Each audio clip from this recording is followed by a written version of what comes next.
उनके और छोटा उद्योगपति जो आज बड़े उद्योगपति का मुकाबला नहीं कर पा रहा, उनकी इंडस्ट्रियां बंद हो रही। हर जिले में 50% उद्योग और छोटा व्यापारी दुकानें बंद कर रहा। कॉर्पोरेट सेक्टर को उन्होंने टैक्स स्लैब कम किया है, 30% का 22% कर दिया है।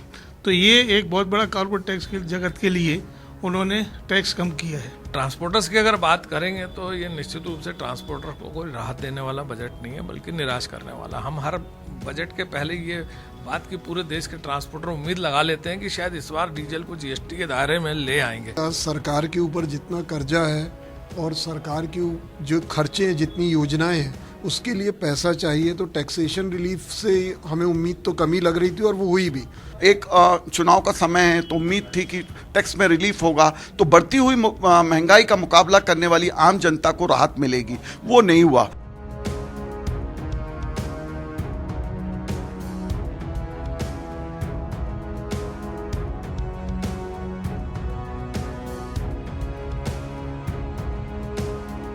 देश में इसी साल लोकसभा के चुनाव होने हैं और उससे पहले आज मोदी सरकार ने अपना अंतरिम बजट पेश किया है। हालांकि इसे एक एवरेज बजट लगातार कहा गया, लेकिन फिर भी उद्योग जगत क्या सोचता है, टैक्स मामलों के जानकार क्या सोचते हैं और क्या कुछ बारीकी है इस आम बजट की, हम समझने की कोशिश करेंगे। इस वक्त हम Jabalpur chamber of commerce and industry के दफ्तर में मौजूद हैं। तमाम बड़े उद्योगपति, मंझले उद्योगपति और साथ साथ अलग अलग वर्ग से आने वाले व्यापारी और टैक्सेशन के एक्सपर्ट यहाँ पर मौजूद हैं। उनसे हम बातचीत करेंगे। प्रेम दुबे जी हैं, किस तरह से आंकते हैं इस बजट को आप और क्या हाईलाइट है आपकी नज़र में? देखिए, अगर इस बजट में देखा जाए तो ये चुनाव के पूर्व का बजट है।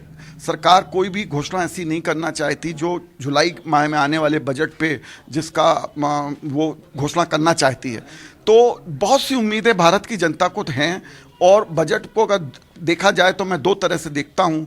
एक, बजट में उन्होंने इंफ्रास्ट्रक्चर पे फोकस किया और जो पैसा है वो इंफ्रास्ट्रक्चर, रेल, डिफेंस, आपका ये विद्युत और इस तरह के जल, इन चीज़ों पे फोकस सरकार ने किया। मगर सरकार से उम्मीद थी भारत की जनता को कि टैक्स में रिलीफ देंगे। एक चुनाव का समय है तो उम्मीद थी कि टैक्स में रिलीफ होगा तो बढ़ती हुई महंगाई का मुकाबला करने वाली आम जनता को राहत मिलेगी, वो नहीं हुआ। दूसरा बात जो सबसे बड़ी अच्छी नहीं लगी, वो सरकार का छोटे व्यापारी जो नष्ट हो रहे हैं पूरे भारत में, जिनका व्यापार बंद हो रहा, दुकानें बंद हो रही, उनके और छोटा उद्योगपति जो आज बड़े उद्योगपति का मुकाबला नहीं कर पा रहा, उनकी इंडस्ट्रियां बंद हो रही। हर जिले में 50% उद्योग और छोटा व्यापारी दुकानें बंद कर रहा, उद्योग बंद कर रहा। सरकार को इस समय ऐसा लाना था बजट में प्रावधान कि वो ब्याज ऋण मुक्त, मतलब मैंने ब्याज ऐसा ब्याज मुक्त ऋण उनको मिले। अगर ब्याज मुक्त, तो ये श्रमवीर है, ये श्रमवीर लोगों को अगर धन मिलता तो ये बड़े उद्योगपतियों का मुकाबला कर पाते, बड़े रिटेलरों का मुकाबला कर पाते और एक्सपोर्ट में उसका ज़्यादा मदद करते, क्योंकि हैंडीक्राफ्ट होता या सामान होता। तो जैसे पीआईएल सरकार की स्कीम है, बहुत अच्छी स्कीम है, मगर ये स्कीम पूरे भारत के बड़े उद्योगपतियों के लिए है। आप कहेंगे यार एक छोटे उद्योगपति एमएसएमई के लिए कुछ विशेष प्रावधान नहीं किया। पीआईएल स्कीम जो है वो .2 लाना चाहिए, जो छोटे मंझोले उद्योगपतियों के लिए हो, उनको सहारा दे। वो ज़्यादा भारत के लोगों को सहारा देता तो शायद वो सहारे की कमी हम सबको महसूस हो रही है। ओवरऑल क्या रैंकिंग देंगे? अच्छा है बजट, कोई बड़ा हमको नुकसान नहीं किया और सब कुछ यथावत रखा। ठीक है, हम सब लोग 4 महीना और इंतजार करेंगे और जुलाई के सख्त हम उम्मीद करेंगे कि भारत की सरकार हम सबको और मध्यम वर्गीय उद्योगपति, मध्यम वर्गीय व्यापारी, इनके लिए फोकस बजट लाएगी। ठीक है, तो अंतिम बजट में देखना होगा। ये तो अंतिम बजट है, आप किस तरह से आंकते हैं इस बजट को, आपकी नज़र में हाईलाइट? मैं आयकर के जो प्रावधान है उसके अनुसार जो इन्होंने जो टैक्स स्लैब है उस टैक्स स्लैब में कोई परिवर्तन नहीं किया है और दूसरा टैक्स रेट भी है उसमें भी नहीं, परंतु ये जरूर किया है कि कॉर्पोरेट सेक्टर को उन्होंने टैक्स स्लैब कम किया है, 30% का 22% कर दिया है। तो ये एक बहुत बड़ा कॉर्पोरेट टैक्स के जगत के लिए उन्होंने टैक्स कम किया है। दूसरा ये किया है, एक परसेंट टैक्स होता है तो उसमें 2 करोड़ की जगह 3 करोड़ के लिए स्लैब कर दिया है और दूसरा प्रोफेशनल के लिए 50 से 75। तो इस प्रकार से किया हुआ है, बाकी का यथावत रखा हुआ है, कहीं कोई नरेंद्र सिंह पांडे जी हैं, आप ट्रांसपोर्ट इंडस्ट्री से आते हैं। ये एक बड़ा व्यापार का एक अंग है, इकोनॉमी में किरदार भी निभाता है, आप किस तरह से आंक रहे हैं? ट्रांसपोर्टर्स की अगर बात करेंगे तो ये निश्चित रूप से ट्रांसपोर्टर को कोई राहत देने वाला बजट नहीं है बल्कि निराश करने वाला। हम हर बजट के पहले ये बात की पूरे देश के ट्रांसपोर्टर उम्मीद लगा लेते हैं कि शायद इस बार डीजल को जीएसटी के दायरे में ले आएंगे, मगर जीएसटी के दायरे में डीजल को लाया नहीं जा रहा। दूसरी बात यह है कि ये भी देखा जा रहा है कि कहीं ना कहीं स्क्रैप नीति में शायद परिवर्तन कर दिया जाएगा। जो आज बड़ी महंगी महंगी गाड़ियाँ, ट्रक हो गए 50-60 लाख का ट्रक एक पड़ता है और उनको 10 साल में स्क्रैप करने की बात मेट्रोपॉलिटन सिटी में शायद आप लोग को नहीं मालूम होगा।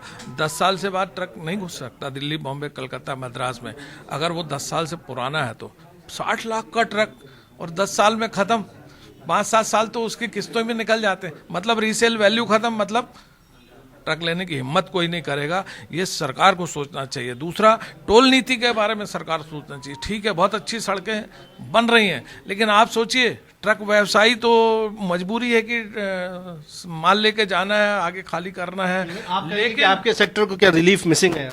बिल्कुल, सिर्फ हमारे व्यवसाय को नहीं, आम जनता को भी आज हिम्मत नहीं कर पा रहा। आम आदमी कार से दिल्ली बॉम्बे जाने की इतना टोल टैक्स हो गया, वो कहता है इससे अच्छा तो मैं ट्रेन से ही चला जाऊंगा, फ्लाइट से चला जाऊंगा। ये सड़कें बनाई जा रही हैं, लेकिन सरकार को इस पे जो टोल लगाया जा रहा है उसकी कीमत वर्तमान कीमत में आधे से भी कम 40% पे करनी चाहिए, तब इसका फायदा मिलने वाला है। रिलीफ की अपेक्षा थी वो पूरी नहीं हुई। अनिल अग्रवाल जी हैं, इकोनॉमी को आप समझते भी हैं, तो एक आर्थिक मामलों के जानकार के तौर पर आप क्या हाइलाइट्स इसमें देखते हैं? क्या दूरगामी तौर पर ये इंडस्ट्रियलाइजेशन या इंफ्रास्ट्रक्चर को बेहतर करने की दिशा में आगे बढ़ पाएगा, जैसा कि वित्त मंत्री कह रहे हैं? देखिए, डेफिनेटली इशू ये होता है कि आज सरकार के ऊपर जितना कर्जा है और सरकार की जो खर्चे हैं, जितनी योजनाएं हैं, उसके लिए पैसा चाहिए। तो टैक्सेशन रिलीफ से हमें उम्मीद तो कमी लग रही थी और वो हुई भी, लेकिन सरकार की कुछ 2-3 घोषणाएं जो हमें उम्मीद करती हैं कि जैसा हम बता रहे हैं कि आगे वाले वर्षों में बहुत रिलीफ प्रदान करेगी। एक तो सरकार ने राज्यों को 75,000 करोड़ का ब्याज मुक्त ऋण प्रोवाइड किया है, जो ये राज्य जो हैं अपने टूरिज्म सेक्टर ग्रोथ के लिए इस्तेमाल करेंगे। तो यह एक बहुत अच्छा मूव है, जिससे टूरिज्म सेक्टर ना केवल बढ़ेगा विभिन्न भारत के राज्यों में, बल्कि रोजगार भी प्रोवाइड करेगा।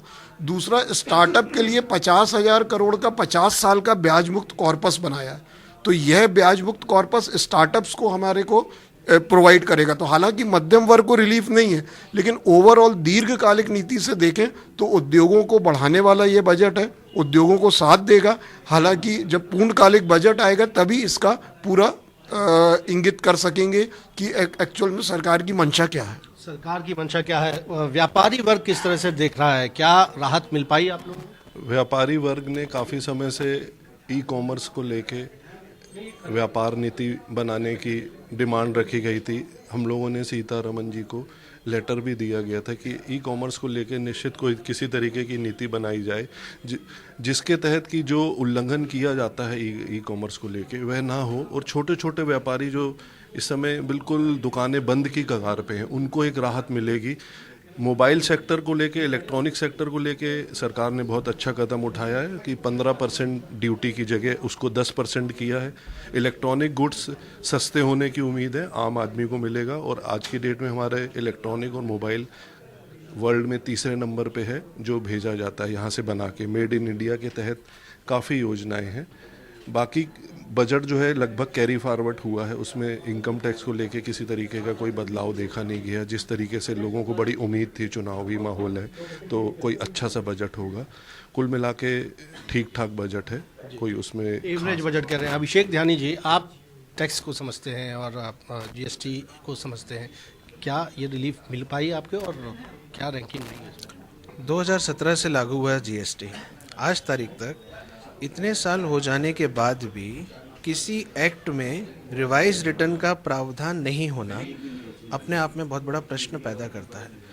क्या सरकार नोटिसेस देके या व्यापारियों से पूछताछ करके ये बताती है कि उनकी सर्वे एजेंसी ने ये पाया है कि व्यापारी संतुष्ट है?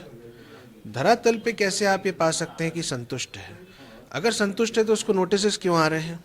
आपका कहीं ना कहीं एक्ट आज तारीख तक स्टेबल नहीं है। आप 1 महीने में 2 रिटर्न्स रखें, वाई नॉट कि क्वार्टरली आप 1 रिटर्न्स कर दें। पहली बात, टैक्स आप मंथली कीजिए। इसके साथ साथ आप एक जवाब दीजिए मुझे, 1,55,000 हजार करोड़ का कर्ज 60% से कहीं ज़्यादा जीडीपी को इफेक्ट करता है। क्या उसके बारे में ये डिस्कशन का पॉइंट नहीं बनता कि सरकार को अपने डेब्ट्स और लाइबिलिटीज़ के बारे में भी बताना चाहिए? आपकी बोरोइंग्स बढ़ती जा रही है, खर्चे बहुत हैं आपके, लेकिन आप ये भी देखिए कि उन खर्चों को आप किस तरीके से पूर्ण करेंगे, वो पूर्ति मुझे कहीं होते दिखाई नहीं दे रही है। और इनकम टैक्स में तो कुछ खास चेंजेस हैं नहीं। तो मेन जो आप ये देखिए, जहाँ अगर आपकी रेवेन्यू बढ़ रही है, इफ़ कलेक्शन इज़ राइजिंग, तो क्या उसका फ़ायदा व्यापारी को मिल रहा है? नहीं मिल रहा। तो ये है अभिषेक ध्यानी और ये है पूरी Jabalpur chamber of commerce and industry की टीम, जिनसे हमने रिएक्शन लिया, जिनसे प्रतिक्रिया ली आम बजट की। कुछ कहते हैं कि ये दूरगामी तौर पर अच्छा बजट साबित हो सकता है, लेकिन मध्यम वर्ग या एमएसएमई के लिए ये बजट विशेष राहत लेकर नहीं आया। कैमरामैन सतीश सराठे के साथ विजेंद्र पांडे, IBC 24, जबलपुर।